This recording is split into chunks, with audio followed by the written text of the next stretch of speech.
Hi guys, what's up? This is Aaron, and on this video, I'll be showing you yung bagong product promo tool ng Lazada affiliate program. Alright, so they just released this new update, and if member ka na ng Lazada affiliate, makikita mo na ito ngayon sa iyong dashboard. Alright, so ano tong product promo tool? Okay. Yung product promo tool, ito po yung bagong addition sa mga tools na pwede natin gamitin to promote products. First, meron tinatawag na deep link tool or yung campaign. Let's try to login para makita mo paano siya gumagana. Alright? So, dati po sa campaign promo, ito yung first option lang natin is yung may mga specific na offers, and ang gagawin mo is kukunin mo yung link, ito siya, and then ito yung i-share mo sa mga media outlets mo. But now there is what we call product promo. Okay, so paano to gumagana? First, meron dito tatlong sub menu: may product report, product promo list. Alright, so sa product report, dito mo makita yung graph nung iyong mga clicks, visit, orders, and yung payout. Depende yan sa iyong i-assign na date, yung range ng date na kukunin mo. Alright? So, ito okay. Pag in-apply mo, sa ngayon kasi hindi pa siya active, kaya hindi pa lumalabas yung kanyang report. Alright? But soon, this will be totally active. Alright? So, sa performance, ganun din, hindi pa siya active, pero ito yun sa product report. Now, product promo tab, dito tayo gagawa ng ating promo. Alright, so sa deep link tool, may video ko nun, link ko sa baba para makita mo paano gumawa ng deep link. Medyo complicated yon. Alright, so maraming steps bago ka makapag-generate ng link, pero dito search mo lang yung product na gusto mo. For example, let's go to the Lazada mall. Ano ba magandang link? Let's try itong isa, itong Vivo.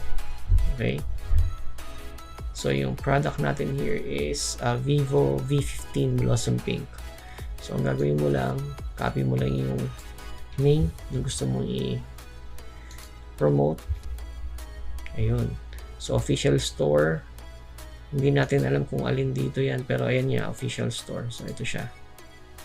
Alright, so makikita mo dito yung package. Pwede mong piliin ng isa or dalawa, multiple or tatlo. Alright, so pag sinelect mo yan, try natin isa lang muna. Click mo yung get link, yun na lang natin, Vivo V15. Alright, so Blossom Pink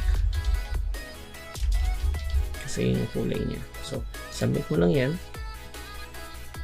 and then mag-generate ng link si Lazada on this one. Alright, so copy mo to, and let's try to open it to another window. So ayan yung link mo.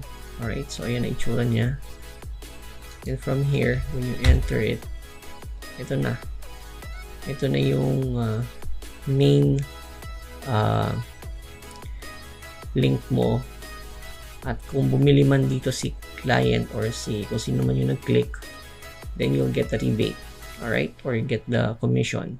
So for this kind of cell phone, ang commission rate natin is, so close na natin yan, ang commission rate para sa cellphone na yun is, ayun, mobiles and tablets. Alright, so yung commission mo sa cellphone, it will be for mobiles and tablets category. Right, so kung sa desktop bumili si nag-click na client, you'll get 4% out of it. Pero kung sa mobile phone naman, that's going to be 5%. Alright, so dun sa previous video ko, sinabi ko na yung limit ng ibinibigay ni Lazada sa bawat order. Okay, so let's say for example, may nag-click nung order na yon, ito $17.999. So if gumamit siya ng app times 0.05, since 5%, 899 dapat yung commission mo.